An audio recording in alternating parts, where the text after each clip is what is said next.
Sorry, ang gulo ng buho. Kakatapos na ng work. Pero dito ako sa bahay ng parents ko. Ayan, mga ilang buwan ata ako nung hindi nagpunta dito. Mga 2 months ba o 1 month. Pero may foods. Ayan, meron tayong bangus. Meron tayong bulalo. Ay, bulalo ba to? Tama, bulalo. Tsaka mga fruit. May baby tayo dito. Ang cute-cute ng baby na yan. Ala, dinamihan mo ako. Pero okay lang yan. Baby. Shidi. Wow, love. Ay, mag-away sila. Shidi do. Fishy. Ito isa, si Gio Lochin. Ang laki yan, laki mukha.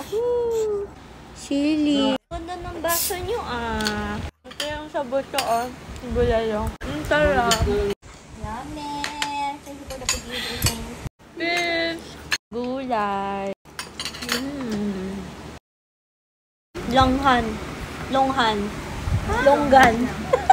Lansones. Ang sarap na lansones, matamis. Guys, may foods na naman. Merienda naman tayo. Spaghetti.